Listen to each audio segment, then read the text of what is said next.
In the glittering grand music hall of Linton, a single scream shatters the anticipation of a star harpist's performance. Madame Clara Beaumont is found dead in her locked dressing room, her harp strings slashed, a poisoned wine glass her only companion.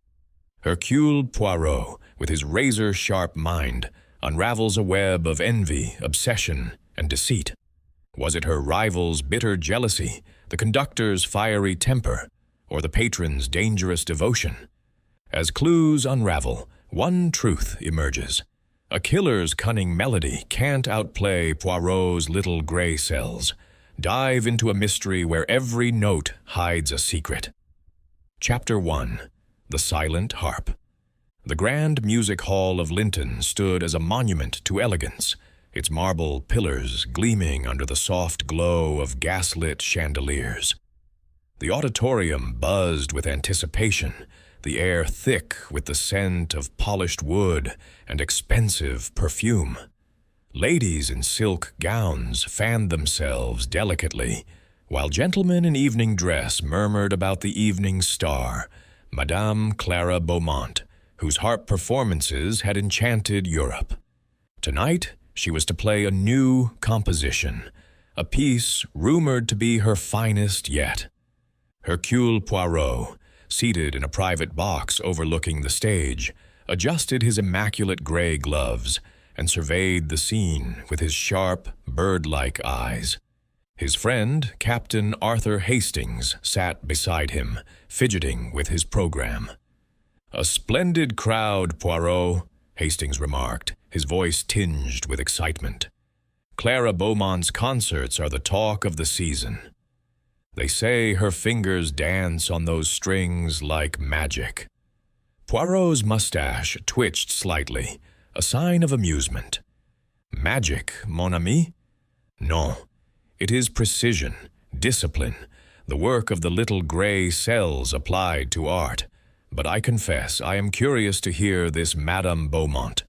His presence at the concert was a favor to an old acquaintance, Sir Henry Marwood, a patron of the arts who had secured the box. Yet Poirot's mind, ever restless, was already noting the details around him. The ushers' hurried steps, the orchestra tuning in the pit, the faint creak of the heavy velvet curtains. As the appointed hour approached, the audience's murmurs grew impatient. The conductor, Maestro Leonard Fitch, appeared briefly on stage, his florid face betraying a flicker of unease before he vanished behind the curtains. Minutes ticked by, and the restlessness swelled. Poirot's eyes narrowed. "Something is amiss, Hastings," he murmured, his voice low. "The performance should have begun." No sooner had he spoken than a scream, sharp and chilling, cut through the hall from backstage. The audience froze, their whispers silenced. Poirot rose, his movements brisk yet composed, and gestured to Hastings. "Come, mon ami, we must investigate. A scream is never without cause." They navigated through the throng, Poirot's small, precise steps cutting a path to the stage door. There, they found Mr. Grayson, the hall's manager, a wiry man with spectacles slipping down his nose, wringing his hands in distress. A small crowd of stagehands and musicians hovered nearby, their faces pale. "Monsieur Poirot," Grayson exclaimed, recognizing the detective. "It's Madame Beaumont. She's in her dressing room, but the door is locked, bolted from the inside. She hasn't answered our calls, and that scream. Oh, it was dreadful." Poirot's expression remained calm, but his eyes gleamed with purpose. "Show me this door, monsieur." They hurried down a narrow corridor lined with posters of past performances, the air heavy with the scent of rosin and old wood. The dressing-room door, solid oak with a brass handle, stood unyielding. Poirot rapped sharply, calling, "Madame Beaumont, are you there?" Silence answered him. "Fetch a locksmith," Poirot instructed, his tone leaving no room for argument. As Grayson scurried off, Poirot examined the door frame, his fingers tracing the edges. "No signs of force," he noted to Hastings. "The bolt is internal, a simple but effective lock." "Curious, n'est-ce pas?" The locksmith arrived, a burly man with a leather satchel, and set to work. The bolt yielded with a heavy clunk, and the door swung open to reveal a scene that made even Hastings, seasoned by Poirot's cases, catch his breath. Madame Clara Beaumont sat slumped over her gilded harp, her golden hair spilling across the instrument's frame. Her face was ashen, her eyes staring blankly, and her hands lay limp, as if reaching for strings that could no longer sing. The harp itself was a ruin. Its strings, once taut and resonant, hung severed, their ends curling like broken promises. Poirot stepped forward, his movements deliberate, his gaze sweeping the room. It was small but elegant, with a mirrored vanity, a velvet chaise, and a single high window, its latch firmly closed.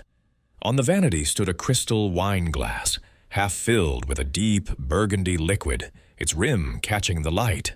A faint, bitter scent lingered in the air, almost imperceptible. Poirot leaned closer, his nose twitching. "Interesting," he murmured, careful not to touch the glass. Hastings, pale but composed, ventured, "Is she dead, Poirot?" Poirot nodded gravely. "Oui, mon ami. Dead, and not by natural means, I suspect. Observe the pallor, the rigidity.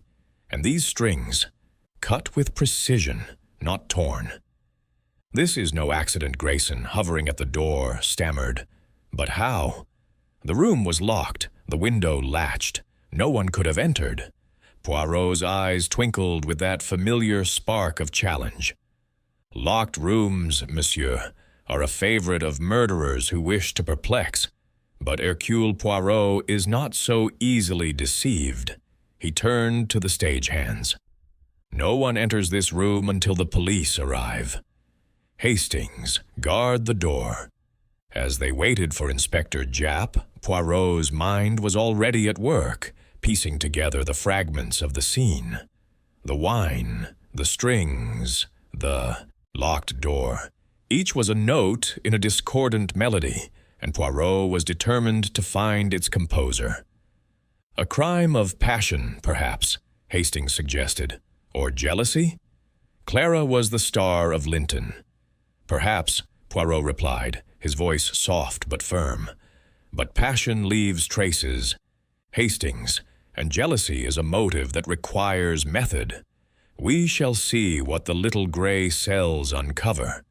The gaslights flickered, casting long shadows across the silent harp, and Poirot knew this was a mystery that would demand all his ingenuity.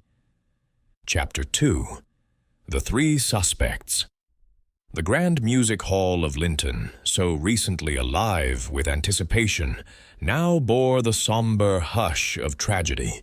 The auditorium had emptied, its elegant patrons ushered out by constables, their whispers of shock trailing behind them like fading echoes. Backstage, the air was thick with tension, the narrow corridors lit by flickering gas lamps that cast long, wavering shadows. Hercule Poirot stood just outside Madame Clara Beaumont's dressing room, his small, neat figure a stark contrast to the chaos of the scene. His gray eyes, sharp as polished steel, missed nothing. The nervous fidgeting of the stagehands, the low murmurs of the orchestra members, the heavy tread of Inspector Japp as he arrived with his men. Captain Hastings, ever loyal, stood at Poirot's side, his face a mixture of concern and curiosity. "A bad business, Poirot," he said, his voice low. "Locked room, cut harp strings, and poor Madame Beaumont dead. It's like something out of a novel." Poirot's mustache twitched, a faint sign of amusement beneath his grave demeanor. "A novel, mon ami? No, this is life, And life is far more intricate than fiction. The truth lies in the details, and we shall uncover them."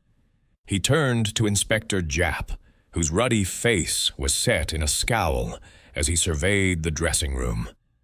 "Poison, I'd wager," Japp declared, scratching his chin. "That wine glass has a queer look about it. But a locked room, Poirot, that's a poser. No one could have got in or out, not with that bolt and the window latched tight. I've seen my share of cases, but this one's a proper mystery." Poirot inclined his head, his expression serene. "A mystery, oui, but not insoluble. The locked room is but a trick of the mind, Inspector. We must first consider those who had the opportunity and the motive to harm Madame Beaumont." He stepped back, allowing Japp's men to begin their examination, but his attention was already elsewhere, his mind sifting through the evening's events like a jeweler inspecting gems. The manager, Mr. Grayson, hovered nearby, his spectacles glinting as he mopped his brow with a handkerchief. "Monsieur Poirot," he said, his voice trembling, "Madame Beaumont was our brightest star. Who could do such a thing? She was loved by all." "Loved by all, monsieur?" Poirot's tone was mild, but his eyes were piercing. "In my experience, those who shine brightest cast the longest shadows. Envy, ambition, desire, these are powerful forces. Tell me, who was closest to Madame Beaumont this evening?" Grayson hesitated, then gestured toward the corridor. "There were 3, I suppose, who were near her dressing room before the performance. Mademoiselle Elise Varnier, another harpist. She and Clara had a rivalry, though I'd not call it vicious. Then there's Maestro Leonard Fitch, our conductor. He and Clara often disagreed about her performances, but he relied on her talent. And Lord Reginald Ashford, a patron of the hall, he sent her flowers tonight, as he often did." Poirot's eyes gleamed with interest. 3 suspects, each with access, each with a reason. Bon. We shall speak with them, Hastings. The little gray cells. They are already at work. The interviews were arranged in a small rehearsal room backstage, its walls lined with faded posters and shelves of sheet music. The gaslight cast a warm but unforgiving glow, illuminating the faces of the 3 individuals who now sat before Poirot and Hastings. Inspector Japp stood by the door, his notebook open, his expression one of skeptical patience. First was Mademoiselle Elise Varnier, a woman of perhaps 30, with sharp cheekbones and dark eyes that seemed to hold a storm within them. Her black dress was simple but elegant, her posture rigid as she clasped her hands in her lap. Her auburn hair was pulled back tightly, accentuating the intensity of her gaze. Poirot noted the faint tremor in her fingers, a sign of nerves or guilt. "Mademoiselle Varnier," Poirot began, his voice smooth as velvet. "You were a colleague of Madame Beaumont, oui? Yet I am told there was a rivalry between you. Tell me, what was the nature of this competition?" Elise's lips tightened, but her voice was steady. "Clara was talented, Monsieur Poirot. I won't deny it. Her performances filled this hall, while I played in smaller venues, always in her shadow. But rivalry? It was professional, nothing more. I admired her skill, even if I envied her success." Poirot tilted his head, his eyes never leaving her face. "Admiration and envy, mademoiselle, are close cousins, and cousins sometimes quarrel. Where were you this evening, before the performance?" "I was backstage, tuning my own harp," Elise replied, her tone clipped. "I had no reason to see Clara. Our paths crossed only briefly in the green room, where the wine was kept for the performers. I wished her luck, as is customary, and left Poirot nodded slowly, his fingers steepled before him. "And you saw nothing unusual? No one near Madame Beaumont's dressing room?" Elise hesitated, her eyes flickering to the side. "No, nothing." I was focused on my work. Hastings leaned forward, his voice earnest. "Come now, Miss Varnier, you must have noticed something." The hall was bustling, wasn't it? Elise's gaze hardened. "I keep to myself, Captain Hastings. Don't meddle in others' affairs." Poirot dismissed her with a courteous nod, but as she left, he murmured to Hastings, "She is guarded, mon ami. The truth is there, but it is locked behind those eyes.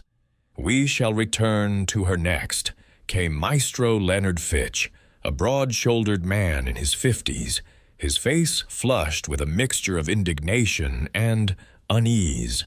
His tailcoat was slightly rumpled, and his thick fingers toyed with a silver baton that lay on the table before him. His graying hair was disheveled, as if he had run his hands through it repeatedly. "Maestro Fitch," Poirot said, his tone polite but probing.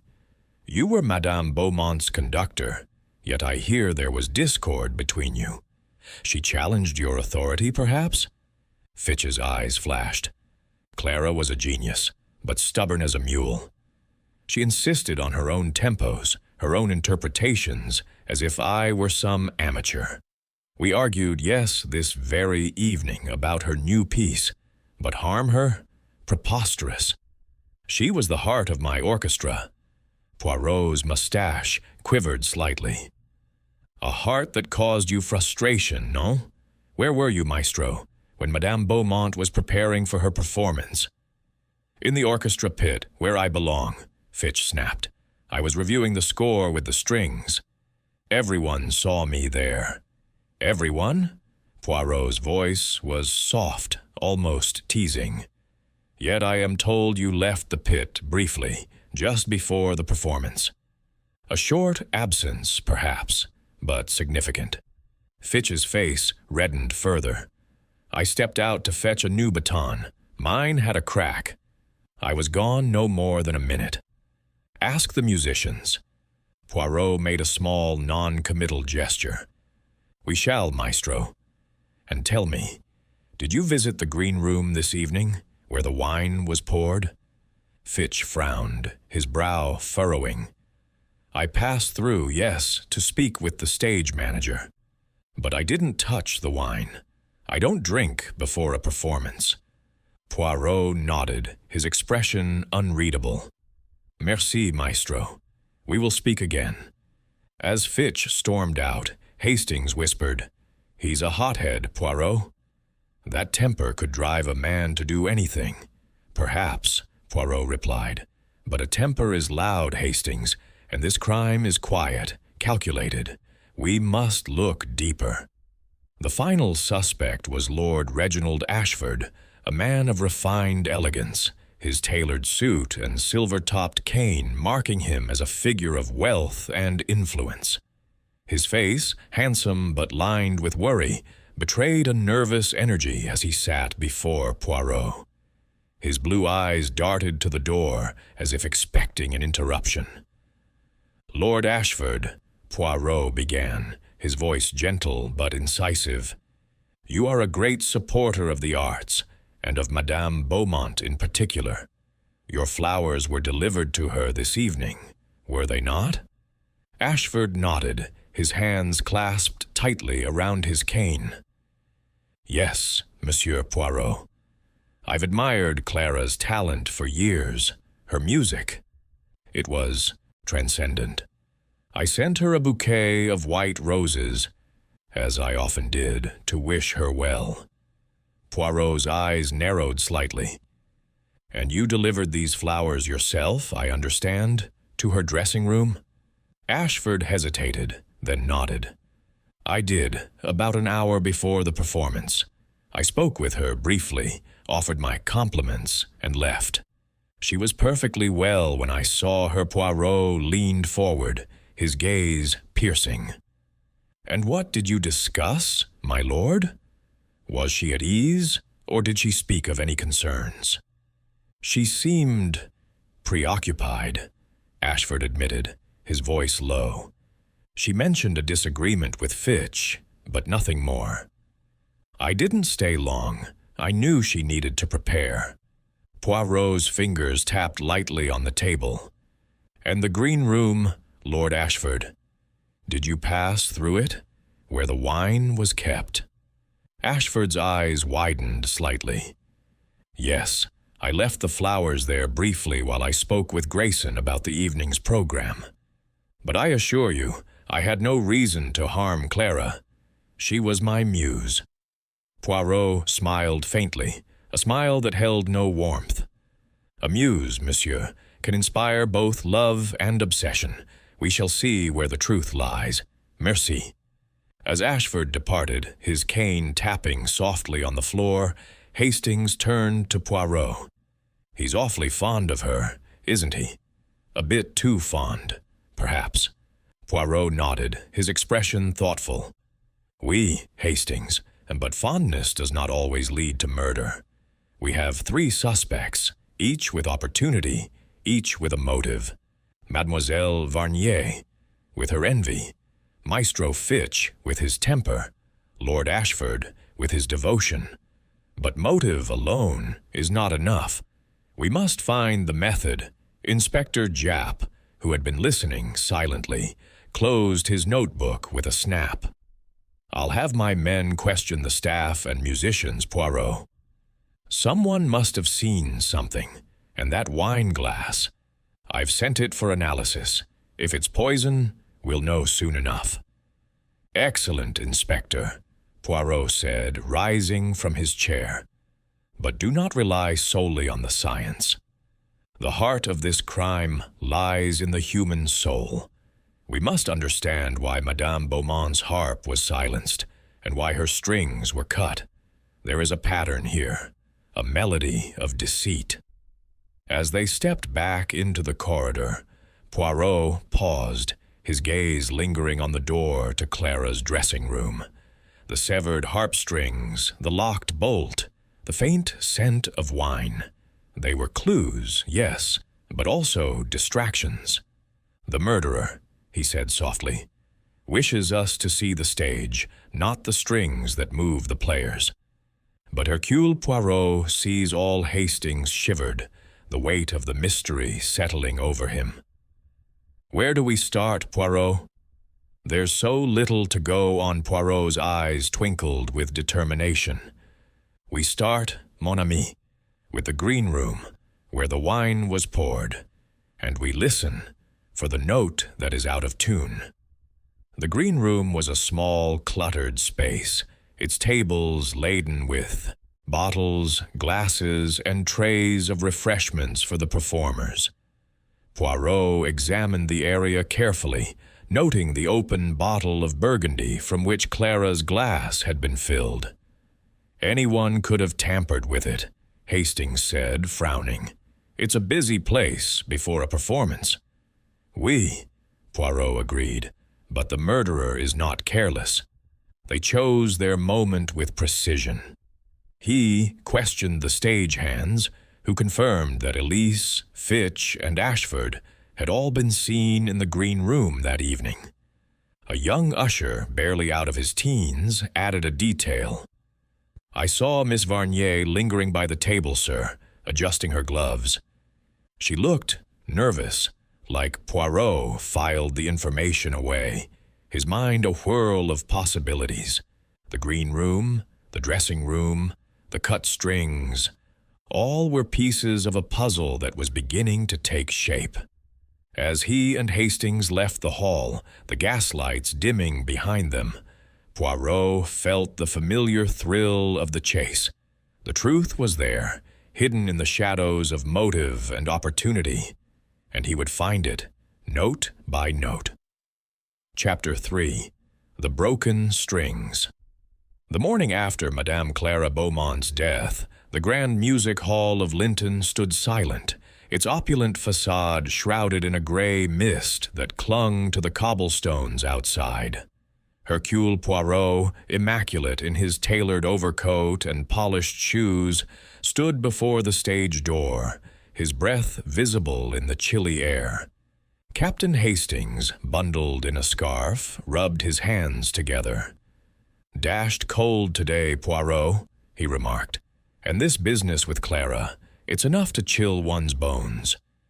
Poirot's eyes, sharp as ever, flickered toward the hall's entrance. "The cold, mon ami, is but a distraction. The true chill lies within, where a murderer has struck. Come, we return to the scene of the crime."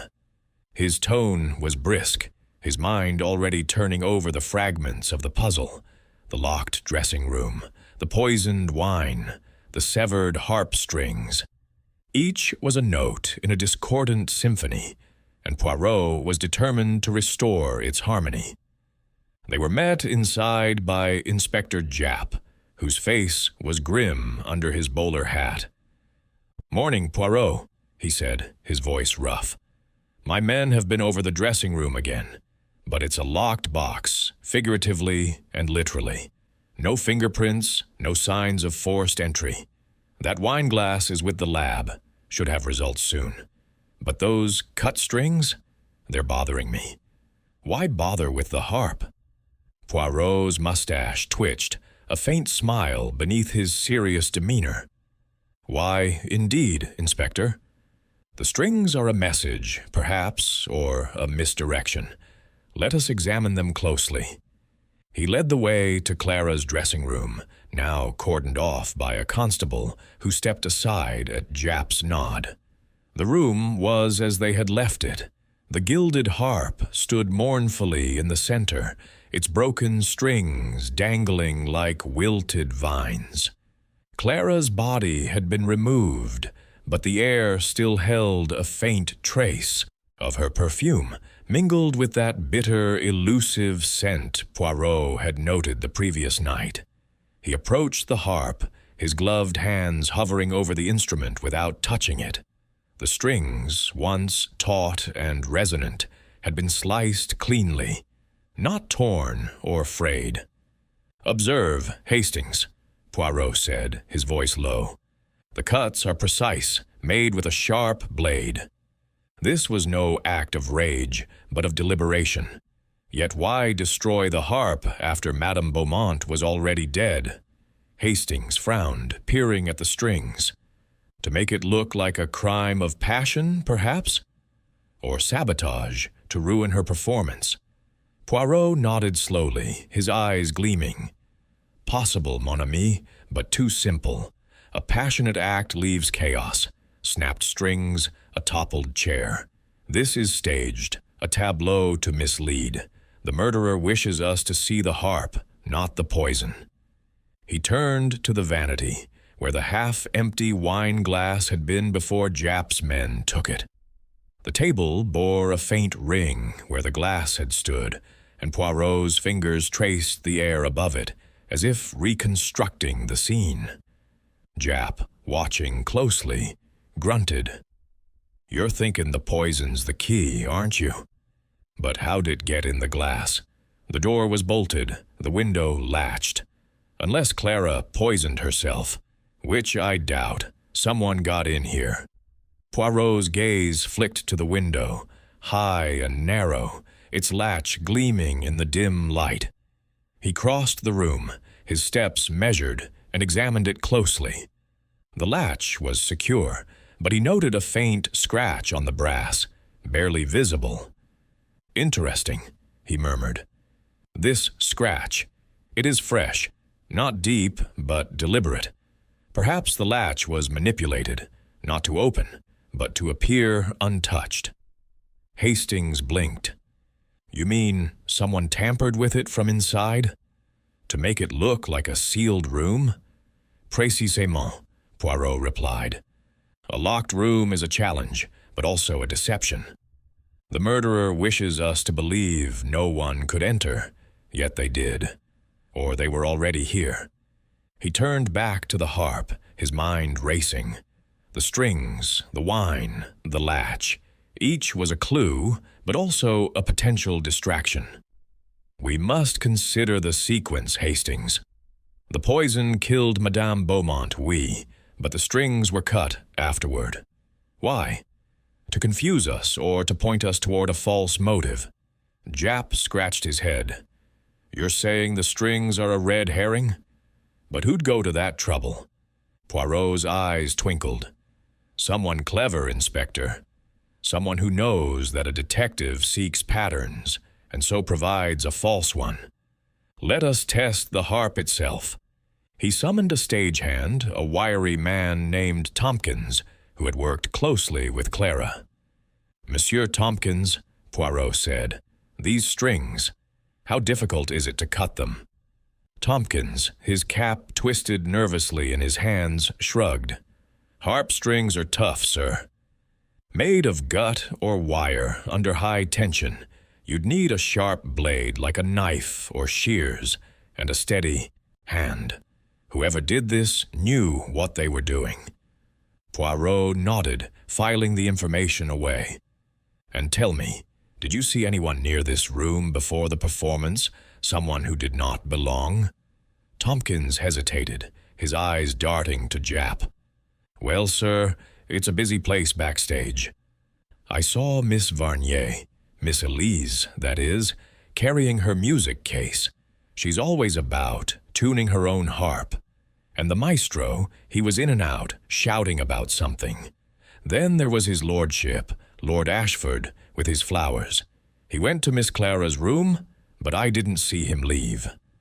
Poirot's expression remained impassive, but his mind was a whirl of connections. Merci, Monsieur Tompkins. You have been most helpful. As the stagehand retreated, Poirot turned to Hastings.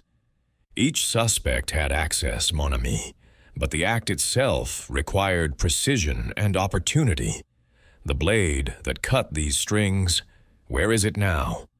Japp, growing impatient, interjected. We've searched the room, Poirot. No knife, no shears, nothing. If the murderer took it, they're long gone. Or, Poirot said softly, it is hidden in plain sight. A musician's tool, perhaps, or something small enough to conceal. He paced the room, his small feet silent on the carpet, his eyes scanning every surface. The vanity held only a few items. A silver hairbrush, a powder compact, a program for the evening's concert. Nothing suggested a weapon, yet Poirot's instincts told him the answer was near. He paused by the harp again, examining the frame. A faint smudge caught his eye, a trace of oil or grease on the polished wood near the base. Curious, he said, leaning closer. This mark, it is not dust nor polish. Perhaps residue from a tool? He made a mental note to have Japp's men analyze it, though he suspected it would yield little. The murderer was careful, but not infallible. Hastings, watching Poirot's meticulous inspection, ventured, What about the wine, Poirot? If it's poisoned, that's the real crime, isn't it? The strings are just theatrics. Poirot straightened, his expression thoughtful. The wine, oui, is the heart of the matter. But the strings, Hastings, they are the flourish, the signature.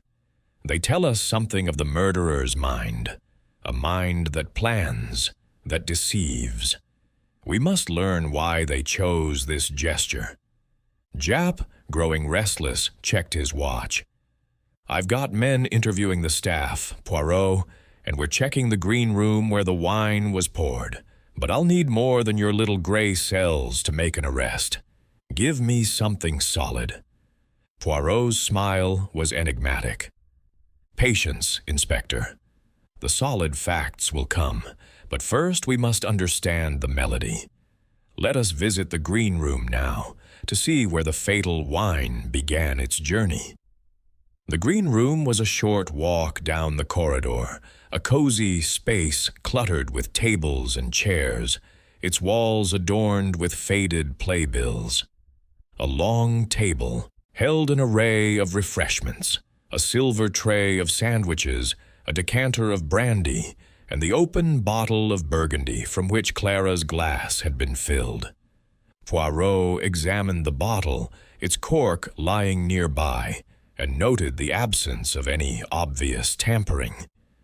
"The poison," he said, "was likely added here, where many hands passed. But who had the moment and the means?" A young maid, Polly, was summoned to recount the evening's events. Her apron was spotless, her eyes wide with nerves. "I poured the wine for the performers, sir," she said, her voice trembling. "Miss Clara always had a glass before she played, said it steadied her. I took it to her room myself. About half an hour before the curtain, Poirot's eyes narrowed. 'And who was in this room when you poured the wine, mademoiselle?' Polly hesitated, twisting her hands. "Well, sir, Miss Varnier was here, adjusting her gloves by the table. The maestro came through, looking cross as usual. And Lord Ashford, he left his roses here for a moment before taking them to Miss Clara. It was a busy night, sir, with everyone coming and going." Poirot nodded, his mind cataloguing the details. "And the bottle, Polly, did you notice anything unusual? A smell, a residue?" She shook her head. "No, sir, it was just wine, far as I could tell. I poured it straight from the bottle." "Merci, Polly," Poirot said, dismissing her gently. As she left, he turned to Hastings and Japp. "The green room is the stage where the poison was set, but the dressing room is where the drama unfolded. We have 3 suspects, each with access to the wine, each with a reason to wish Madame Beaumont harm. But the strings, those broken strings, they are the key to the murderer's mind." Hastings frowned. "You keep coming back to the strings, Poirot. Why are they so important?" Poirot's gaze was distant, his voice soft. "Because, mon ami, they are unnecessary. The poison was enough to kill, yet the murderer chose to add this act of destruction. It is a clue to their motive, envy, perhaps, or a desire to destroy not just the woman, but her art. We must learn who hated Madame Beaumont enough to silence her forever." As they left the green room, the hall's silence pressed around them, broken only by the distant creak of a floorboard. Poirot's mind was a whirl of possibilities, each suspect a note in the melody of the crime. Elise Varnier, with her quiet resentment, Leonard Fitch with his fiery temper, Lord Ashford with his fervent admiration. One of them had orchestrated this tragedy, and Poirot would not rest until he had unraveled their score. Chapter 4. The Rival's Envy. The mist that had cloaked Linton's streets the previous day had lifted, replaced by a sharp autumn sun that cast long shadows through the city's narrow lanes. Hercule Poirot, his overcoat buttoned against the morning chill, walked with Captain Hastings toward the modest lodgings of Mademoiselle Elise Varnier. The harpist's home was a small ivy-covered house in a quiet quarter, its windows curtained and its door unassuming. Poirot's polished shoes clicked on the cobblestones, his demeanor as precise as ever, though his eyes betrayed a restless curiosity. "Hastings," he said, pausing at the gate, "envy is a poison of the soul, more insidious than any that killed Madame Beaumont. Today we shall see how deeply it runs in Mademoiselle Varnier." Hastings adjusted his hat, his expression dubious. "She's a cool customer, Poirot. Admitted to the rivalry, but murder? It's a leap, isn't it?" Poirot's mustache twitched with a faint smile. "A leap, perhaps, but one the little gray cells are prepared to make. Come, let us observe." He knocked sharply on the door, and after a moment it opened to reveal Elise Varnier, her auburn hair pinned tightly, her dark eyes wary. She wore a plain gray dress, its severity accentuating her sharp features, and her hands were clasped tightly before her, as if to steady herself. Monsieur Poirot, Captain Hastings, she said, her voice controlled but edged with tension. I expected you might come. Please, enter. The parlor was small, its furnishings simple but tasteful. A worn settee, a table cluttered with sheet music, and a harp in the corner, its strings gleaming under the light of a single lamp. The air carried the faint scent of rosin and ink, the tools of a musician's trade. Poirot's gaze swept the room, noting a small glass vial on a side table, its label reading, Laudanum, for nerves. He filed the detail away, his expression unreadable. Mademoiselle Varnier, he began, seating himself with deliberate care. You have told us of your rivalry with Madame Beaumont, a rivalry you call professional. Yet I sense there is more. To be forever in another's shadow, it must weigh heavily, no? Elise's lips tightened, but she met his gaze. I won't deny it, Monsieur Poirot. Clara's success was a constant reminder of my own struggles. Every concert she played, every review that praised her, was a door closed to me. But I am a musician, not a murderer. I poured my anger into my work, not into poison. Poirot's eyes gleamed, his fingers steepled before him. Your work, oui? I observed you practicing yesterday, with a passion most intense. Yet passion can turn dark, mademoiselle. Tell me, where were you in the hour before Madame Beaumont's performance? You mentioned the green room, but did you visit her dressing room?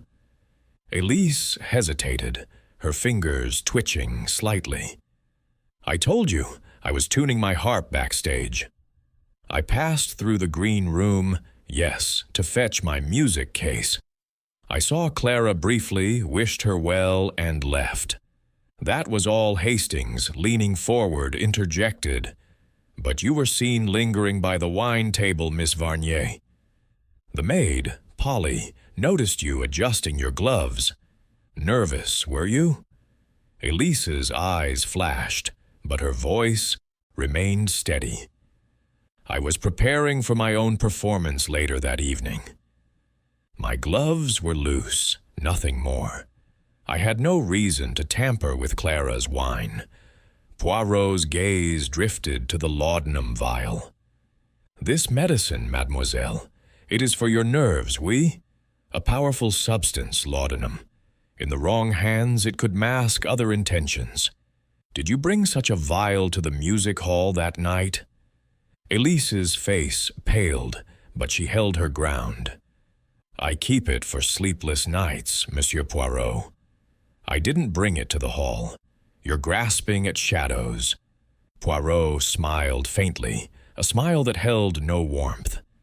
Shadows, mademoiselle, often conceal the truth. Let us speak of your music case. You carried it in the green room, did you not? A case large enough to hold a small blade, perhaps, capable of cutting harp strings? Elise's composure wavered, her hands clenching.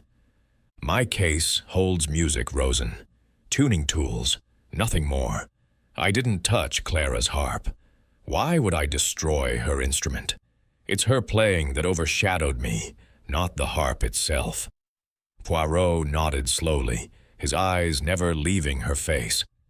Yet the strings were cut, mademoiselle, with precision. A musician's hand, perhaps, accustomed to delicate work.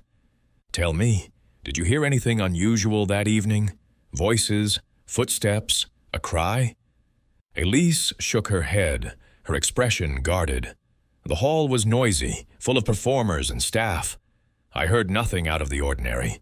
If you're seeking a murderer, look to those who envied Clara's fame more than I did. Maestro Fitch, perhaps, or Lord Ashford with his endless gifts. Poirot rose, adjusting his gloves with meticulous care. Merci, Mademoiselle Varnier. We shall speak again. The truth, it has a way of rising, like a melody that cannot be silenced. As they stepped back into the sunlight, Hastings turned to Poirot, his brow furrowed. She's hiding something, isn't she? That laudanum vial? It's suspicious, Poirot. Oui, Hastings, Poirot replied, his voice thoughtful. The vial is interesting, but not yet conclusive. Envy is a motive, but it requires opportunity and method.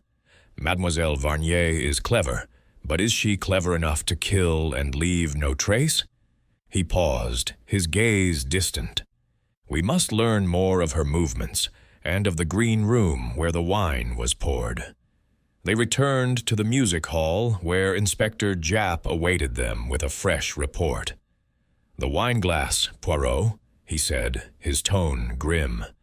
The lab's preliminary findings suggest cyanide, though they're still testing. Fast-acting, deadly in small doses. But the bottle in the green room? Clean as a whistle. The poison was in the glass itself. Poirot's eyes lit up, his mind racing. The glass, Inspector. C'est magnifique. This tells us the murderer acted with precision, targeting only Madame Beaumont. The green room, then, is where the poison was placed. But by whom? He requested a list of everyone who had access to the green room that evening, and Japp obliged, producing a scribbled note.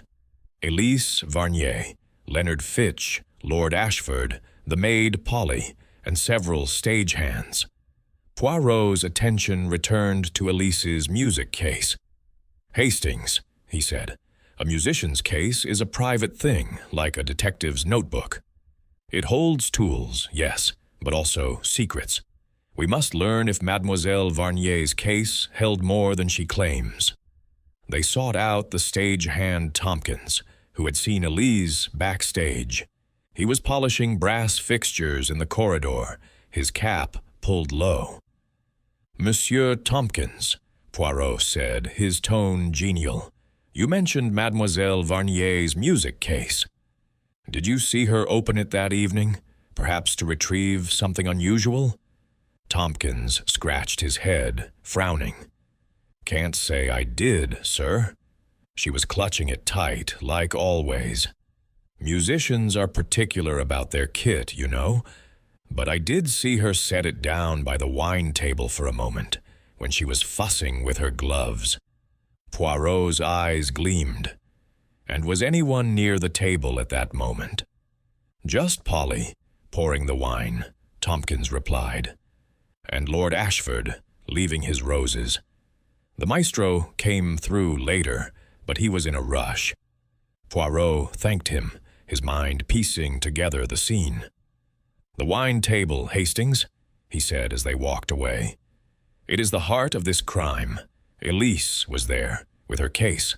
Lord Ashford was there, with his flowers. Fitch passed through, with his temper. One of them saw their chance, but which? Hastings shook his head. It's a tangle, Poirot. Elise has the strongest motive. Envy's a powerful thing. But she's so composed, so careful. Could she really pull it off? Poirot's smile was enigmatic. Composure, mon ami, can be a mask. Mademoiselle Varnier is a performer, and performers know how to hide their true feelings. But the laudanum, the music case, the gloves, these are threads in a tapestry. We must weave them together. As they left the hall, the sun dipped behind a cloud, casting the street in shadow. Poirot's thoughts were a whirl of possibilities, each suspect a note in the melody of murder. Elise Varnier's envy was palpable, but was it enough to drive her to such a calculated act? The answer, he knew, lay in the details he would pursue with relentless precision. Chapter 5.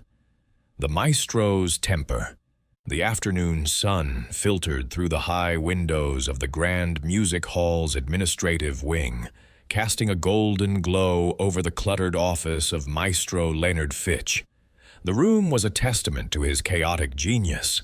Shelves groaned under the weight of dog-eared scores, batons lay scattered like fallen soldiers, and a faint smell of tobacco clung to the air. Hercule Poirot, his overcoat draped neatly over a chair, stood with Captain Hastings, observing the maestro as he paced before a cluttered desk.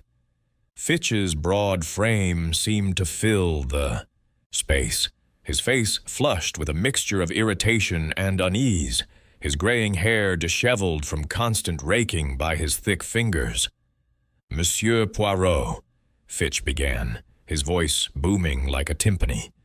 "This is absurd. To think I would harm Clara Beaumont, my star, my muse. Without her, this hall is nothing but echoes." He slammed a fist on the desk, sending a pile of sheet music sliding to the floor.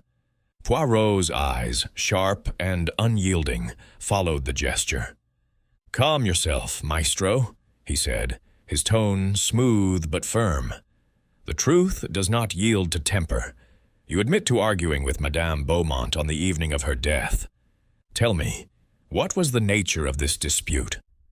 Fitch's jaw tightened, his eyes narrowing. It was a professional matter. Clara insisted on altering the tempo of her new composition, a piece I had spent weeks preparing the orchestra for. She defied my authority, as she often did, thinking her talent gave her license to overrule me. We exchanged words, sharp ones, I'll grant you. But that was all. Hastings, leaning against a bookshelf, raised an eyebrow. "Sharp words can lead to sharper actions, maestro. You were seen leaving the orchestra pit shortly before her performance. Where did you go?" Fitch's flush deepened, but he met Hastings's gaze. "I told you, I went to fetch a new baton. The one I had was cracked, and I'll not conduct with a flawed instrument. I was gone a minute, no more. The musicians can confirm it." Poirot's mustache twitched, a subtle sign of his probing mind. "A minute, maestro, is time enough for many things. Let us retrace your steps. You left the pit, passed through the green room, perhaps, where the wine was poured." Fitch hesitated, his fingers tightening around the silver baton he now held. "I may have passed through, yes, to speak with the stage manager about the lighting. But I didn't touch the wine. I don't drink before a performance. It dulls the senses." Poirot nodded, his gaze drifting to the desk, where a letter opener caught the light. Its blade, though small, was sharp, its handle engraved with Fitch's initials. "This tool, maestro," Poirot said, gesturing toward it. "It is fine enough to cut paper, or perhaps something stronger, like harp strings?" Fitch's eyes widened, his voice rising. "You're barking up the wrong tree, Poirot. I'd no reason to touch Clara's harp. That instrument was her soul, and I respected it, even if we clashed. Why would I destroy it?" Poirot's expression remained serene, his fingers steepled before him. "Why, indeed. Yet the strings were cut, maestro, with a precision that suggests familiarity. You are a man of music, accustomed to tools that require care. Tell me, did you see Mademoiselle Vanier or Lord Ashford near Madame Beaumont's dressing room that evening?" Fitch snorted, tossing the baton onto the desk. Principles of murder investigations. Vanier was always skulking about, clutching that music case of hers like a lifeline, and Ashford, foppish fool, parading around with his roses. I saw him leave Clara's room, looking smug as ever, but I was too busy to play nursemaid to their comings and goings. Poirot's eyes gleamed with interest. "Lord Ashford left her room, you say? At what time, maestro?" Fitch shrugged, his irritation palpable. "An hour before the curtain, perhaps. I was in the pit by then, trying to keep the violins in line. Ask the stagehands. They notice everything." Poirot made a mental note, his mind sifting through the maestro's words. Fitch's temper was evident, but was it a mask for something darker? "One final question, Maestro," he said, his voice soft but piercing. "Did Madame Beaumont ever speak of threats, of someone who wished her harm?" Fitch paused, his bluster fading for a moment. "She mentioned once, a few weeks ago, that she felt watched, uneasy. I thought it was nerves, the pressure of her fame. She didn't name anyone." He shook his head, his voice softening. "Clara was a genius, Poirot. I'd have given anything to keep her playing Poirot Rose, adjusting his tie with meticulous care." "Merci, Maestro. Your candor is noted. We shall speak again." As they left the office, Hastings turned to Poirot, his brow furrowed. "He's a volatile chap, isn't he? That temper could make him do anything, especially if Clara pushed him too far." Poirot nodded, his expression thoughtful. "Oui, Hastings, but a temper is loud, and this crime is silent, calculated.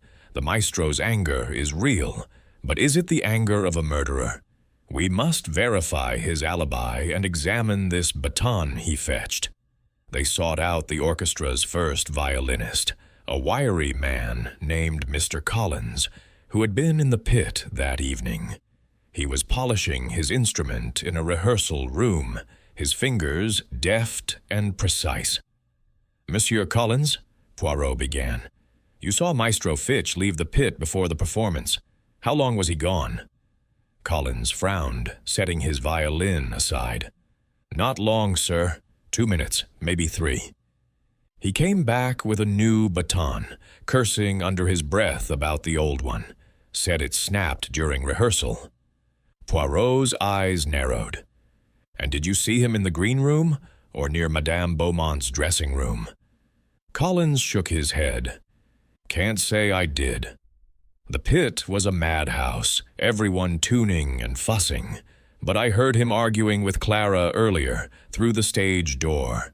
She was giving as good as she got."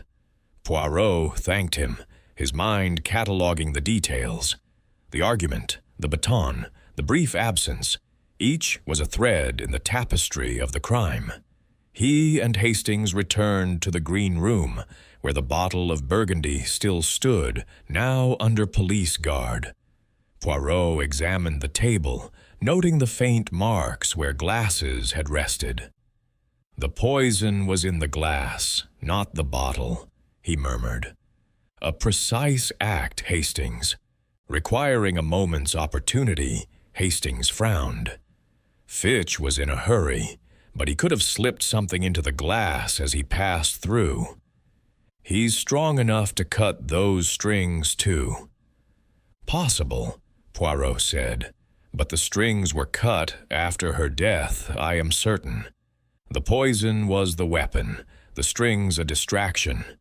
We must find where Fitch's baton was kept." They questioned a stagehand, who directed them to a small storage closet near the green room, where spare batons and other equipment were stored. The closet was cramped, its shelves lined with batons, rosin, and spare strings. Poirot's keen eyes scanned the space, pausing on a wooden box containing several batons, one of which bore a faint crack along its shaft. "This, perhaps, is the one Maestro Fitch discarded," he said, examining it closely.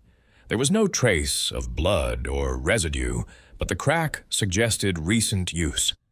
"A baton is no blade, Hastings, but it confirms his story." "Partially."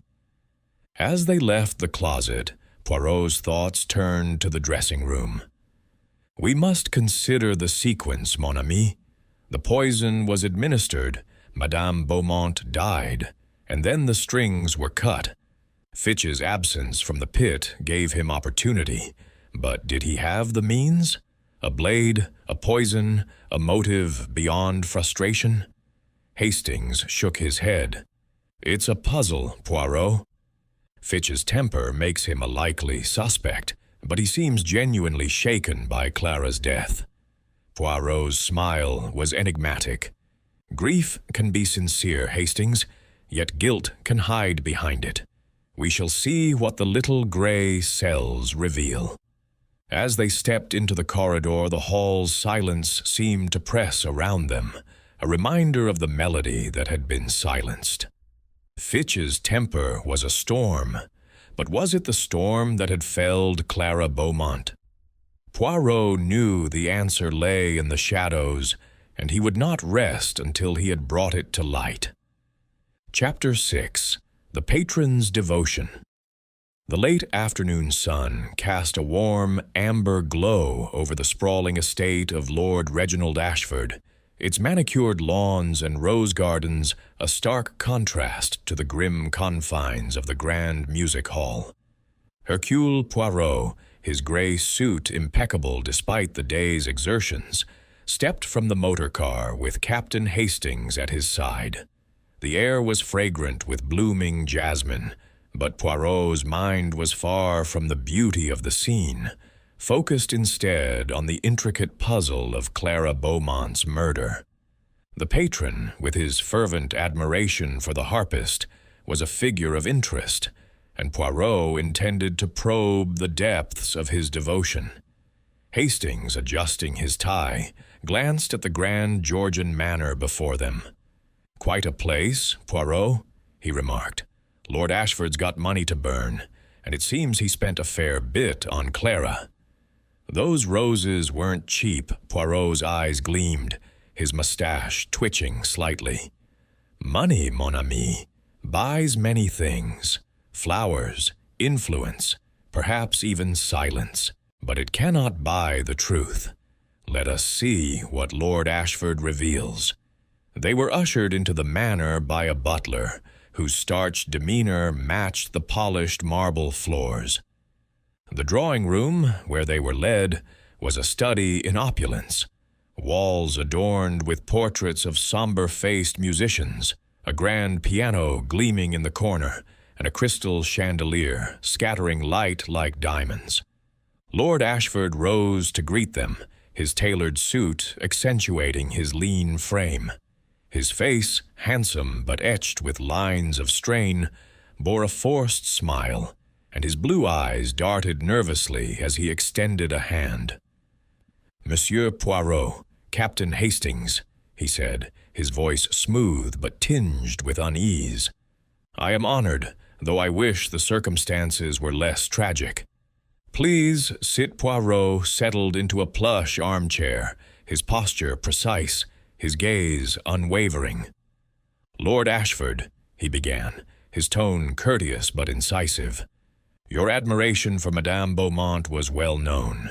You sent her white roses on the evening of her death, delivered them yourself, I understand. Tell me, what was the nature of your attachment to her?" Ashford's fingers tightened around the silver head of his cane, his smile faltering. "Clara was a genius, Monsieur Poirot. Her music touched the soul in ways words cannot. I was her patron, nothing more, a supporter of her art. The roses were a gesture of appreciation, as I often sent." Poirot's eyes narrowed slightly, his fingers steepled before him. "Appreciation, oui, but perhaps something deeper. Your note, my lord. You must shine tonight, my muse. It speaks of passion, of possession. Did Madame Beaumont return your sentiments?" Ashford's face flushed, but he held Poirot's gaze. "You misunderstand, monsieur. My words were those of an admirer, not a lover. Clara was devoted to her music, not to me. I respected her boundaries. When I visited her dressing room that evening, I merely wished her well and left her to prepare." Hastings, seated beside Poirot, leaned forward. "You were in her dressing room, though, about an hour before the performance. What did you discuss? Did she seem troubled?" Ashford hesitated, his eyes flickering to the window. "She was distracted, perhaps. She mentioned a disagreement with Maestro Fitch over her new piece, but she brushed it off as a minor irritation. She was nervous, but that was not unusual before a performance. I left her with the roses and my good wishes. Poirot's smile was faint, almost imperceptible. And the green room, Lord Ashford. You left your roses there briefly, where the wine was poured. Did you notice anyone near the table? Mademoiselle Varnier, perhaps, or Maestro Fitch? Ashford frowned, his brow furrowing. I recall seeing Elise Varnier there, adjusting her gloves, as she often did. Fitch passed through, muttering about something, but I paid him little mind. My focus was on Clara Poirot's gaze drifted to a small table, where a receipt for the roses lay among a scattering of papers. He rose, his movements deliberate, and picked it up, noting the florist's name and the date. Yesterday. "These roses, my lord," he said. "They were exquisite, no doubt, but also an opportunity. You were alone with them in the green room, where the wine bottle stood. A moment would suffice to add a drop of poison, non?" Ashford's eyes widened, his voice rising. "That's preposterous, Monsieur Poirot. I adored Clara. I would never harm her. My only crime is generosity, and you twist it into something sinister." Poirot's expression remained serene, his voice soft but piercing. "Generosity, my lord, can mask obsession, and obsession can lead to desperation. Did Madame Beaumont ever rebuff your attentions, perhaps gently, to preserve your patronage?" Ashford's grip on his cane tightened, his knuckles whitening. "She was always gracious but clear. She had no interest beyond our professional connection." "I accepted that. I am no fool, Poirot, nor a villain." Poirot nodded, his eyes never leaving Ashford's face. "Merci, my lord. Your candor is noted.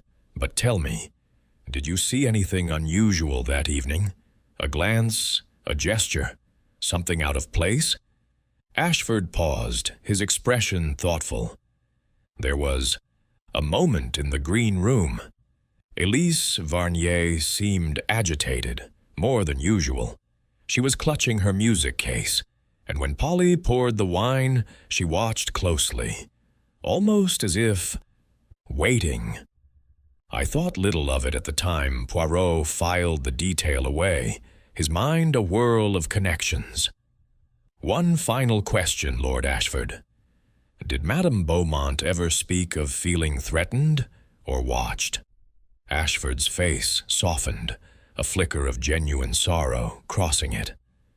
"Once, a few weeks ago, she mentioned feeling uneasy, as if someone were following her after rehearsals. She laughed it off, said it was her imagination. I wish I'd pressed her further." Poirot rose, adjusting his gloves with meticulous care. "Merci, Lord Ashford. We shall speak again. The truth, it is like a melody. It reveals itself in time." As they left the manor, Hastings turned to Poirot, his brow furrowed. "He's awfully devoted, isn't he?" "Almost too devoted. That note, my muse. It's a bit much, don't you think?" Poirot nodded, his gaze distant. "Oui, Hastings. Devotion can be a mask for darker feelings. Lord Ashford's roses were a gesture, but also an opportunity. He was in the green room, near the wine, and in Clara's dressing room. Yet his sorrow seems genuine. We must discern where admiration ends and obsession begins." They returned to the music hall, where Inspector Japp was overseeing the collection of statements from the staff. He greeted them with a scowl, his notebook bulging with notes. "Poirot, I've got nothing new," he said. "The stagehands confirm Ashford was in Clara's room, but no one saw him linger. The green room was a hive of activity. Anyone could have tampered with that wine." Poirot's eyes twinkled. "Precisely, Inspector. The green room is the stage where the poison was set, but the dressing room is where it played its final note. We must reconstruct the moments before Clara's death. The roses, the wine, the music case. Each is a prop in this drama. They questioned the maid Polly again, who was polishing silver in the green room. Her hands trembled slightly as she recounted her actions. "I poured Miss Clara's wine, sir, like always," she said. Lord Ashford left his roses on the table for a moment, while he spoke with Mr. Grayson. Miss Varnier was there too, and Maestro Fitch came through. I didn't see anyone touch the wine, but I was busy. Poirot's gaze lingered on the table, imagining the scene. Ashford's roses, Elise's music case, Fitch's hurried passage. "And the roses, Polly," he said. "Did you notice anything unusual about them? A scent, perhaps, or something hidden among the petals?" Polly shook her head. "Just roses, sir, beautiful and fresh. I took them to Miss Clara's room after Lord Ashford left. Poirot thanked her, his mind racing. The roses were a possibility, a vehicle for poison, perhaps, but the wine remained the most likely method. Ashford's devotion, Elise's envy, Fitch's temper. Each suspect had a motive, but only one had woven them into murder. As they left the green room, the hall's silence seemed to deepen, the weight of Clara's absence palpable. "Hastings," Poirot said, his voice soft. "Lord Ashford's devotion is a melody of its own, but is it a love song or a requiem? We must find the note that betrays the killer." The sun was setting, casting long shadows across the hall, and Poirot knew the truth was close, hidden in the interplay of motives and moments. Chapter 7. The Poison Revealed. The grand music hall of Linton, though closed to the public, hummed with the quiet activity of Inspector Japp's investigation team as dusk settled over the city. The gas lights in the backstage corridors flickered, casting an eerie glow on the walls, adorned with faded posters of past triumphs. Hercule Poirot, his gray suit as impeccable as ever, stood in the green room with Captain Hastings, his sharp eyes fixed on the table where the fatal bottle of Burgundy had stood. The air was heavy with the scent of polished wood and the lingering tension of a crime unresolved. Inspector Japp burst into the room, his face flushed with the excitement of new evidence. "Poirot!" he exclaimed, waving a folded report. "The lab's come through. The wine in Clara Beaumont's glass was laced with cyanide. Lethal dose, fast-acting, no mistake about it. But here's the rub. The bottle itself is clean, not a trace of poison. It was the glass. Poirot, just the glass." Poirot's mustache twitched, his eyes gleaming with the spark of a puzzle coming into focus. "Magnifique, Inspector. This is the key, the precise note in our melody of murder. The poison was placed in the glass alone, ensuring only Madame Beaumont would drink it. A calculated act, not a reckless one." He turned to the table, his gloved fingers hovering over the spot where the wine bottle had rested. "The green room, then, is where the crime was set in motion. We must reconstruct the moments before the glass reached her dressing room." Hastings, his brow furrowed, leaned against the wall. "But how, Poirot?" The green room was bustling. Performers, stagehands, even Lord Ashford with his roses. Anyone could have slipped something into the glass, but who had the chance to do it without being seen? Poirot's smile was enigmatic. "Précisément, Hastings. The murderer is not a conjurer who makes poison appear from thin air. They had a moment, a fleeting opportunity, and they used it with care. Let us question those who were here again." With this new knowledge he summoned Polly, the maid who had poured the wine, and Tompkins, the stagehand who had observed the comings and goings that fateful evening. Polly entered, her apron crisp, but her hands trembling slightly, as she faced Poirot's piercing gaze. "Mademoiselle Polly," he began, his voice gentle but probing. "You poured the wine for Madame Beaumont, oui? Tell me exactly what you did. Every detail." Polly nodded, her voice soft. "I took the bottle from the table, sir, and poured a glass for Miss Clara, like I always did before her performances. She liked a bit of burgundy to steady her nerves. I set the glass on a tray and took it to her dressing room about half an hour before the curtain. No one touched it after I poured it, not that I saw." Poirot's eyes narrowed. "And who was in the green room when you poured the wine, mademoiselle? Be precise." Polly hesitated, her eyes darting to Jap. "Well, sir, Miss Varnier was there, fussing with her gloves by the table. She didn't say much, just watched me pour. Lord Ashford was nearby, leaving his roses for a moment while he spoke with Mr. Grayson. And Maestro Fitch came through, looking cross as usual, but he didn't stop long." Poirot's fingers steepled before him, his mind sifting through her words. "And the glass, Polly? Did you leave it unattended at any moment?" Polly's cheeks flushed, her voice faltering. "Only for a second, sir, while I fetched the tray from the sideboard. But it was right there on the table, and no one came near it, I swear." Poirot nodded, his expression unreadable. "Merci, mademoiselle. You have been most helpful." As Polly retreated, he turned to Tompkins, who stood twisting his cap nervously. "Monsieur Tompkins, you saw these same individuals in the green room. Did you notice anything unusual? A gesture, a glance, perhaps someone approaching the wine table?" Tompkins frowned, his weathered face creasing with thought. "I was busy, sir, moving props and such, but I did see Miss Varnier linger by the table longer than needed. She was adjusting her music case, setting it down for a moment. Lord Ashford's roses were right next to the wine bottle, and he stepped away to talk to the manager. Maestro Fitch, he just stormed through, didn't touch anything, far as I saw." Poirot's eyes gleamed with interest. "The music case, the roses, the hurried maestro, each a piece of our puzzle. Tell me, did you see anyone handle the glass after Polly poured it?" Tompkins shook his head. "No, sir.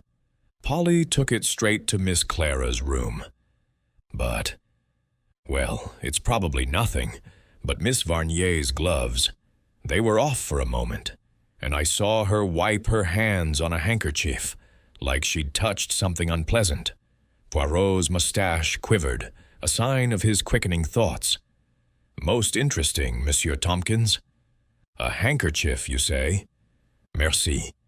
As the stagehand left, Poirot turned to Hastings and Jap. "The handkerchief, mon ami, is a clue. Cyanide is a delicate poison. It leaves no strong odor, but it may irritate the skin. Mademoiselle Varnier's actions suggest caution, perhaps guilt." Jap grunted, flipping open his notebook. "You're thinking Elise, then?" "She had motive, envy, and opportunity in the green room. But what about Fitch's temper, or Ashford's obsession? They were both there, too." Poirot's gaze was distant, his voice soft. "All three had opportunity. Inspector, but the method reveals the mind. Cyanide is not a weapon of impulse.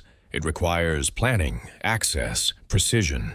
The glass was the target, not the bottle, which tells us the murderer knew Madame Beaumont's habits. We must learn who had access to such a poison." Hastings frowned, pacing the room. "Cyanide's not exactly lying about, is it? Where would any of them get it? Elise's laudanum vial, maybe? Could it be mixed with something?" Poirot shook his head. "Laudanum is an opiate, Hastings, not a cyanide compound, but your question is apt. Cyanide is used in certain industries, photography, perhaps, or metalwork. We must inquire into the backgrounds of our suspects. He turned to Japp. Inspector, can your men investigate whether Mademoiselle Varnier, Maestro Fitch, or Lord Ashford have connections to such sources? Japp nodded, scribbling a note. I'll put a man on it. But Poirot, what about those cut strings? They're still nagging at me. Why bother if the poison did the job? Poirot's smile was enigmatic. The strings, Inspector, are the flourish, the misdirection. They were cut after Madame Beaumont's death, I am certain, to suggest a crime of passion or sabotage. The murderer wishes us to look at the harp, not the wine. But the wine is the heart of this crime, and the green room is where it was composed. They returned to Clara's dressing room, now eerily quiet without her presence. Poirot stood before the gilded harp, its severed strings a silent accusation. He examined the cuts again, noting their clean precision. A blade, small but sharp, was used here, he said. Not a letter opener, not shears, but something a musician might carry. A tuning tool, perhaps, or a knife hidden in a case. Hastings, peering over his shoulder, ventured. Elise's music case. She was clutching it tightly, Tompkins said. Could she have hidden a blade in there? Possible, Poirot replied, but we must also consider Lord Ashford's roses. A small vial could be concealed among the petals, though the lab found no poison there. And Maestro Fitch, his baton box, was nearby, but it held no blade. The answer lies in the green room, where all three converged. Japp, growing impatient, checked his watch. I've got men canvassing the staff again, Poirot, and we're checking for any cyanide purchases in the area, but we need more than theories. Give me a lead to follow. Poirot's eyes twinkled. Patience, Inspector. The lead is in the details. Let us return to the green room and imagine the scene. Polly pours the wine, leaves the glass briefly unattended. Elise is there, her gloves off, her handkerchief in hand. Lord Ashford's roses rest nearby. A distraction. Fitch storms through, his temper a cloud. One of them saw their moment and acted. They stood in the green room, the table now bare except for a few stray crumbs from the performers' refreshments. Poirot closed his eyes, picturing the bustle of that evening. The glass was poured, he murmured, and in that fleeting second, the poison was added. A drop, no more, from a vial small enough to conceal in a glove, a case, a pocket. The murderer is clever, but not invisible. Hastings shivered, the weight of the mystery pressing on him. It's like a chess game, Poirot. Every move calculated, every piece in place. But who's the player? Poirot opened his eyes, his gaze sharp. The player, Hastings, is one who knows Madame Beaumont's habits, her love of wine before a performance. They are close to her, yet distant enough to hide their hatred. We shall find them by following the poison's path. As they left the green room, the hall's shadows seemed to deepen, the silence a reminder of the melody that had been silenced forever. Chapter 8. The Locked Room Unraveled. The grand music hall of Linton stood shrouded in the twilight, its marble facade catching the last glimmers of a fading sun.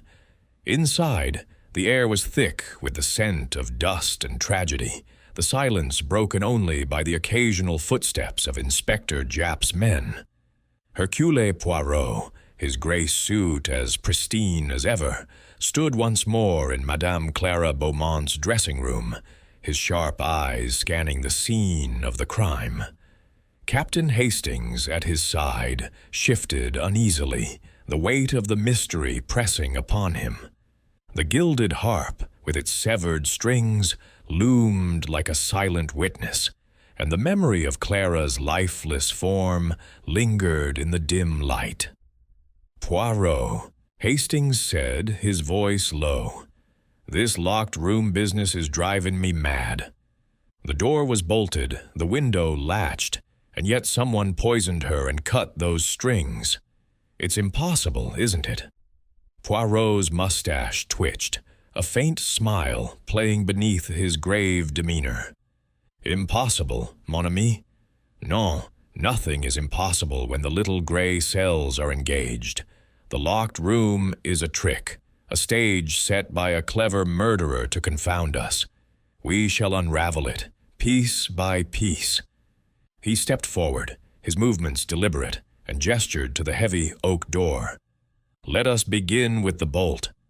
The bolt, a sturdy brass mechanism, was still in place, its surface unmarred by scratches or signs of force. Poirot examined it closely, his gloved fingers tracing the edges. "No tampering here," he murmured. "The bolt was drawn from within, as Monsieur Grayson reported. Yet the murderer was not trapped inside, unless they never left." Hastings frowned, his brow creasing. "You mean Clara let them in, and they stayed until she died? But why cut the strings after? And how did they get out?" Poirot's eyes gleamed with the thrill of the puzzle. "Patience, Hastings. The strings are a distraction, but the exit is the key. Let us consider the window." He crossed to the narrow, high window, its latch gleaming in the gaslight.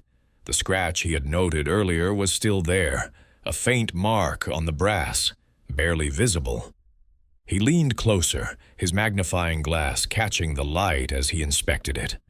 "This scratch," he said, "is not from an attempt to open the window from outside. It is too precise, too shallow. It was made from within, to suggest an external intruder." Hastings' eyes widened. "You're saying the murderer was inside, locked the room themselves, and then faked the scratch to throw us off?" "Précisément," Poirot replied. "The window was never opened, but the latch was manipulated to create an illusion. The murderer wished us to believe in an impossible crime, yet they were here, with Madame Beaumont, when she drank the poisoned wine." He turned back to the harp, his gaze lingering on the severed strings. "And these strings, cut after her death, I am certain. The poison was swift, the cyanide acting in moments. The murderer remained, performed their sabotage, and then departed." Japp, who had joined them, scratched his head, his notebook open. "But how, Poirot? The door was bolted when we arrived, and the windows too high and narrow for anyone to climb through. Unless they had a key to the bolt, which Grayson swears no one did." Poirot's smile was enigmatic. "A key, Inspector, is not always necessary. Consider this. The bolt is simple, a slide mechanism. It can be drawn from within, but also manipulated from without, with the right tool, a thin wire perhaps, or a string pulled through a crack." He knelt by the door, examining the gap beneath. "The door is close to the floor, but not airtight. A clever hand could slide a tool beneath, catch the bolt, and draw it closed after leaving." Hastings blinked, trying to follow. "You mean they locked the room after they left?" "That's devilishly clever, Poirot." "Oui," Poirot said, rising and dusting his knees. "Devilish, but not impossible. The murderer planned every detail, the poison in the glass, the cut strings, the locked room, to create confusion. But they made one error, the scratch on the latch. It betrays their presence inside." Japp frowned, flipping through his notes. "So we're looking for someone who was in the room with Clara, poisoned her wine, cut the strings, and then locked the door as they left. But who? Elise Varnier, with her music case? Fitch, with his temper? Or Ashford, with his roses?" Poirot's eyes twinkled. "All three, Inspector, had access to the green room where the wine was poured. All three were seen near Clara's dressing room. But only one had the motive and the method to orchestrate this charade. Let us test the harp once more. He approached the instrument, his fingers hovering over the severed strings. The cuts were clean, made with a sharp, narrow blade, not a clumsy tool. He tested the tension of an uncut string, noting its resistance. "A musician's hand, perhaps," he murmured, "or one accustomed to precision." He turned to the vanity, where the wine glass had stood, and imagined Clara's final moments. She drank the wine, felt the poison's grip, and fell across the harp. The murderer, still present, cut the strings to suggest a crime of passion or sabotage. Then they locked the door, using a simple tool to draw the bolt, and left the scratch to mislead us. Hastings shivered, the image vivid. It's cold-blooded, Poirot. To stay there, watching her die, and then stage the scene like that. Cold, oui, Poirot agreed, but calculated. The murderer is not driven by impulse, but by a plan. We must return to the green room, where the poison was placed, and consider the tools at hand. They left the dressing room, the constable resuming his post, and made their way to the green room, its tables now bare under Japp's orders. Poirot stood by the wine table, reconstructing the evening. "Polly poured the glass," he said, and left it briefly unattended. Elise Varnier was here, her gloves off, her handkerchief in hand. Lord Ashford's roses rested nearby, a distraction. Maestro Fitch passed through, his temper a storm. One of them added the cyanide, a drop from a vial small enough to conceal. Japp nodded, his expression grim. "I've got men checking for cyanide sources, photography shops, jewelers, even hospitals. But it's a needle in a haystack, Poirot. Any of them could have got hold of it." Poirot's gaze was distant, his mind racing. "The cyanide is key, Inspector, but so is the blade. A small knife, perhaps, or a tuning tool, hidden in a music case or a pocket. We must search the suspect's belongings. Discreetly, of course." He paused, his eyes narrowing. "And we must consider Madame Beaumont's own words." Maestro Fitch and Lord Ashford both mentioned her unease, a sense of being watched. Did she suspect her killer? Hastings frowned, pacing the room. If she did, why not tell someone? She was alone in that room, Poirot, with no one to help her. Poirot's voice was soft, almost mournful. Alone, oui, but not unprotected. Her music was her shield, and the murderer sought to destroy both. The strings, Hastings, they are not just a distraction, but a symbol. The killer hated not only Clara, but what she represented. He turned to Japp. "Inspector, have your men search Mademoiselle Varnier's music case, Maestro Fitch's baton box, and Lord Ashford's personal effects. A vial, a blade, a trace of cyanide. Any of these may betray the guilty." Japp scribbled a note, his skepticism evident. "I'll do it, Poirot, but we're running out of time. The public's clamoring for answers, and the newspapers are calling it the locked room murder. We need a break soon." Poirot's smile was serene. "The break will come, Inspector, when the little gray cells align the notes of this crime. The locked room is no longer a mystery. It is a stage, and we shall soon know the player."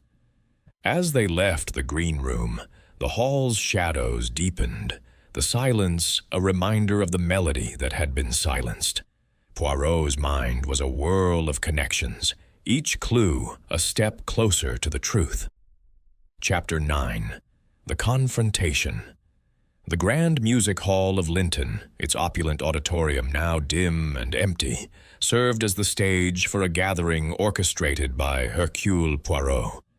The gaslights cast a soft golden glow over the velvet seats, their flickering light lending an air of solemnity to the occasion. Poirot stood at the center of the stage, his small, immaculate figure commanding the vast space with quiet authority. His gray suit gleamed, his mustache perfectly trimmed, and his eyes, sharp as polished steel, surveyed the three suspects seated before him, Mademoiselle Elise Varnier, Maestro Leonard Fitch, and Lord Reginald Ashford. Captain Hastings stood to his right, his expression a mix of anticipation and unease, while Inspector Japp lingered near the wings, his notebook at the ready. The suspects sat in a semicircle, their faces a study in tension. Elise's sharp features were set in a mask of defiance, her dark eyes glinting with barely concealed agitation. Fitch's broad frame was hunched, his florid face flushed with irritation, his fingers drumming impatiently on his knee. Ashford, elegant in his tailored suit, clutched his silver-topped cane, his blue eyes darting nervously between Poirot and the empty auditorium. The silence was heavy, broken only by the faint creak of the stage under Poirot's measured steps. "Mesdames et messieurs," Poirot began, his voice clear and resonant. "We are gathered here to unravel the tragedy of Madame Clara Beaumont, whose melody was silenced by a most heinous act. She was poisoned with cyanide, her harp strings cut, her dressing room locked, a puzzle designed to perplex. But Hercule Poirot does not perplex easily. The truth, it lies in the details, and the little gray cells have heard its song." Elise shifted in her seat, her hands clasped tightly. "This is absurd, Monsieur Poirot," she said, her voice sharp. "You accuse us without proof. I had no reason to kill Clara." Fitch snorted, his voice booming. "Nor I. She was my star, Poirot. This is a waste of time." Ashford's tone was softer but strained. "I loved her music, monsieur. I could never harm her. You must believe me." Poirot raised a hand, silencing them with a gesture. "Belief, my friends, is not enough. The facts, they speak louder than words. Let us reconstruct the evening of Madame Beaumont's death. She drank poisoned wine in her locked dressing room, her harp strings were severed, and the latch of the window bore a deliberate scratch. These are not accidents, but the work of a meticulous mind. Let us consider how this was done, and by whom." He paced the stage, his movements deliberate, his eyes never leaving the suspects. The wine was poured in the green room by the maid, Polly, from a bottle that was clean. The poison, cyanide, was in the glass alone, a precise act targeting Madame Beaumont. This tells us the murderer knew her habit of drinking before a performance. 3 of you were in the green room that evening. Mademoiselle Varnier, adjusting her gloves, Maestro Fitch passing through in a temper, Lord Ashford leaving his roses. Each had a moment, a fleeting opportunity. Elise's eyes flashed.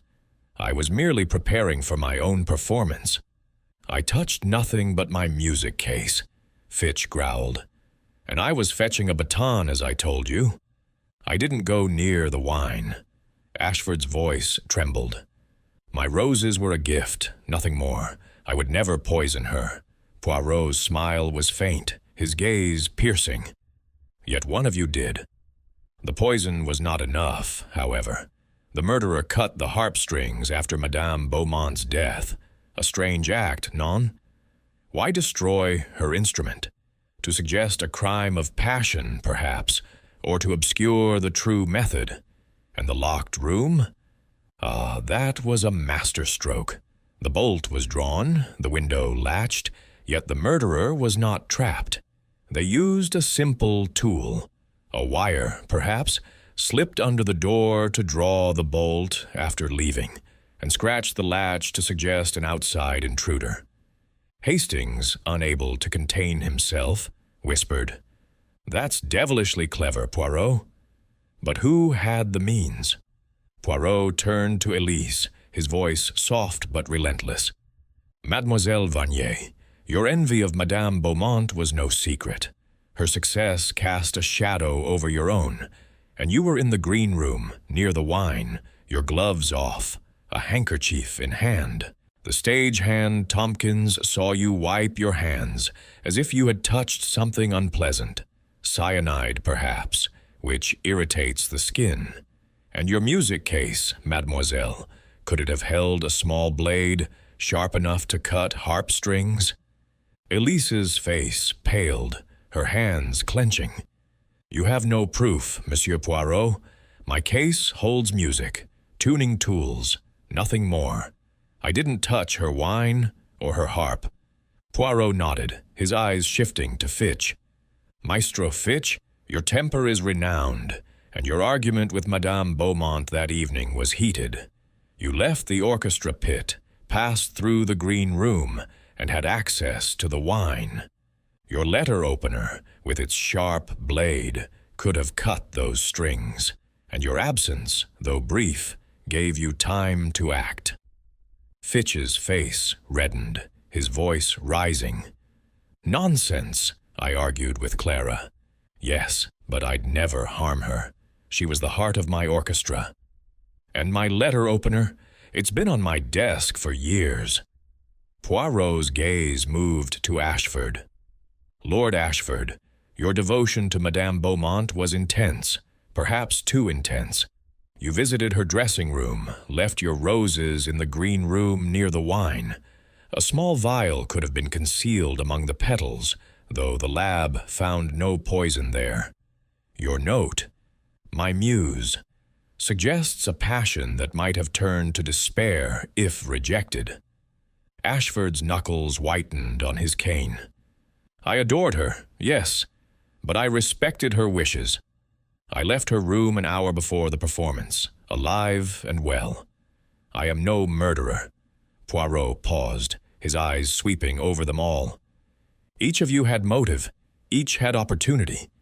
But the murderer made one fatal error. He reached into his pocket and produced a small evidence bag, holding it up to the light. Inside was a tiny fragment of glass, its edge stained with a faint residue. This, mes amis, was found in the green room, near the wine table. A piece of a vial, broken perhaps in haste, containing traces of cyanide.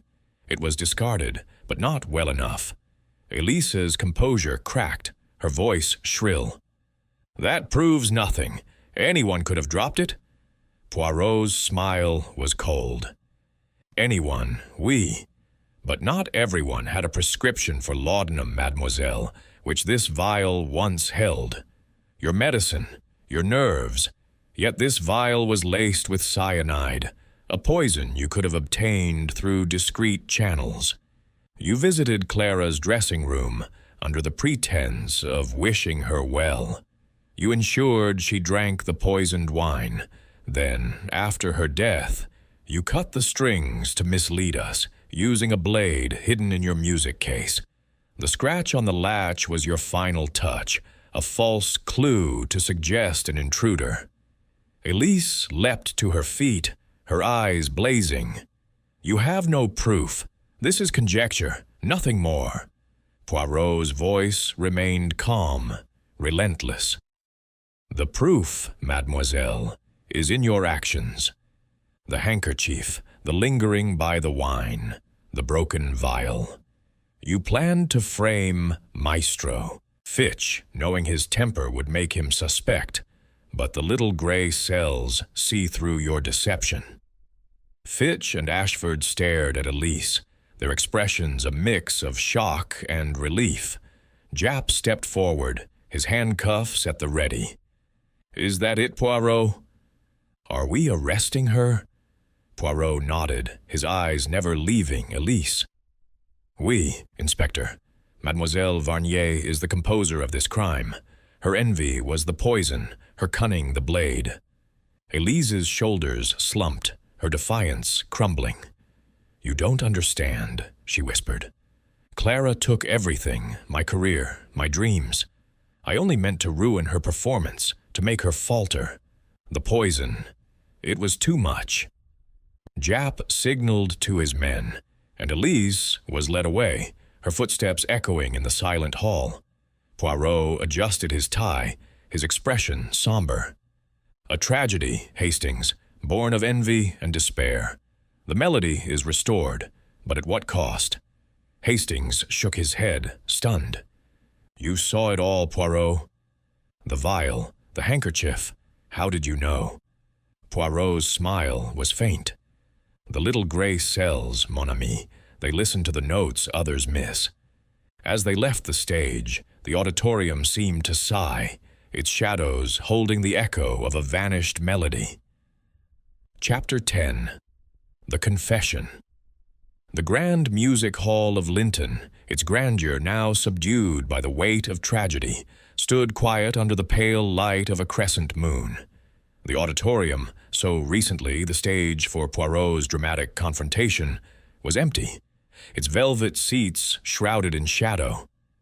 In a small, dimly lit room backstage, Hercule Poirot sat across from Mademoiselle Elise Varnier, her wrists bound by Inspector Japp's handcuffs.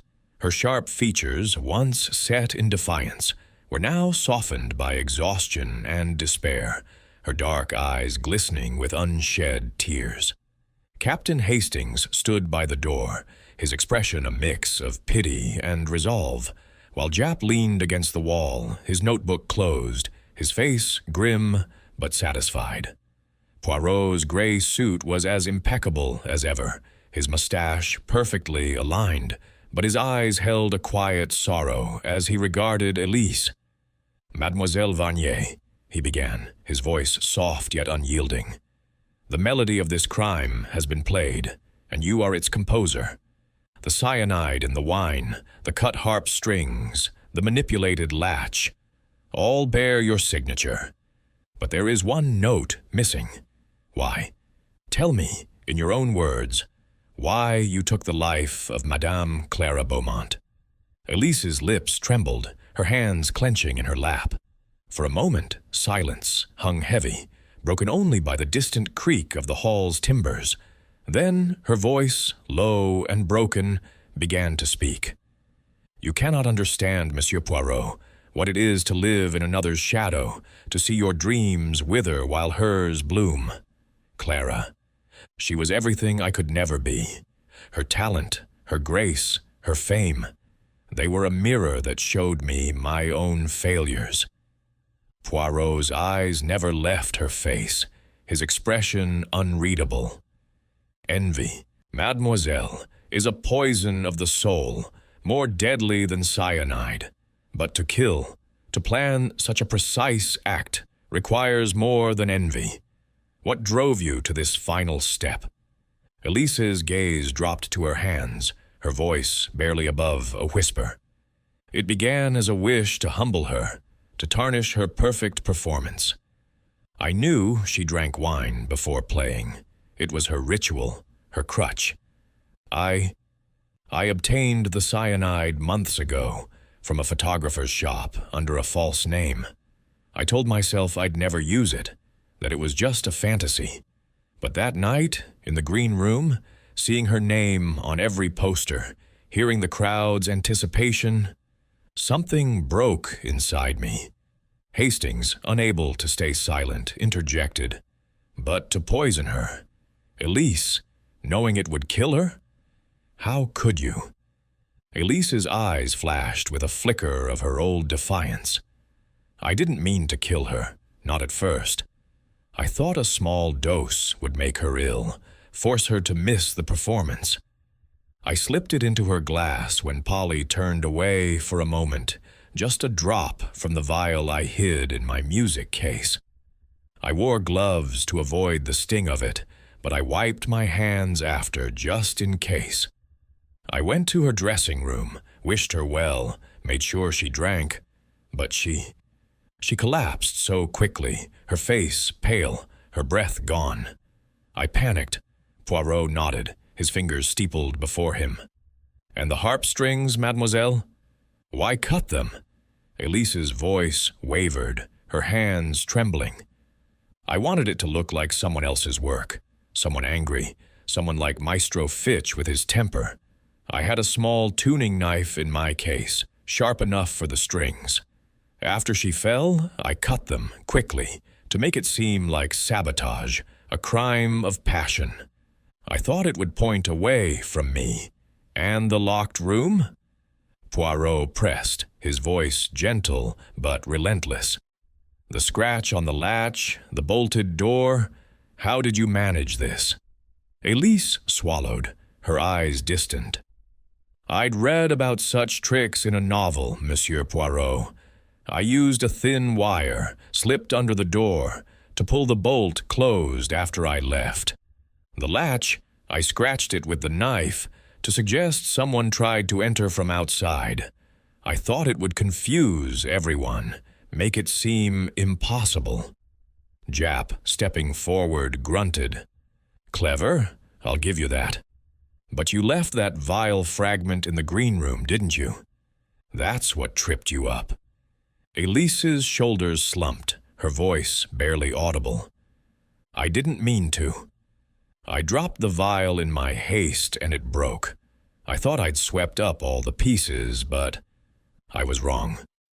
Poirot's gaze softened, though his resolve remained firm. You planned to frame Maestro Fitch, did you not? His temper was well known, his argument with Madame Beaumont witnessed. You believed we would suspect him, or perhaps Lord Ashford with his devotion. Elise nodded, tears spilling down her cheeks. Fitch was an easy target. Everyone knew he clashed with Clara, and Ashford, with his roses and his notes, seemed too devoted. I thought the police would look to them, not me, but I never wanted her to die. Monsieur Poirot, I only wanted her to falter just once, so I could shine. Poirot rose, adjusting his tie with meticulous care. Mademoiselle, your envy composed a tragedy, and your cunning played its notes. But the truth, it cannot be silenced. You have confessed, and justice will follow. Jap signaled to a constable, who led Elise away, her footsteps echoing in the silent corridor. As the door closed behind her, Hastings turned to Poirot, his face troubled. She's a pitiful creature, isn't she? Driven to murder by jealousy, but now she seems broken. Poirot's expression was somber, his voice quiet. Oui, Hastings, a soul consumed by envy is a broken thing. Madame Beaumont's melody was her gift, but it became Mademoiselle Varnier's curse. We have solved the crime, but the cost is heavy. Jap pocketed his notebook, his tone brisk. Well, Poirot, you've done it again. That vile fragment was the clincher, but your little gray cells put it all together. The newspapers will have a field day with this one. The harpist's requiem, they'll call it. Poirot's smile was faint, almost wistful. The newspapers, Inspector, will tell their story, but the true melody is one of loss. Madame Beaumont's music is silent, and Mademoiselle Varnier's life is forfeit. Let us leave this place, Hastings, and seek the light of a new day. They stepped out into the cool night air, the music hall looming behind them like a monument to a vanished melody. Poirot's mind, ever restless, was already turning to the next puzzle. But for now, the case was closed, its notes resolved in the somber key of justice.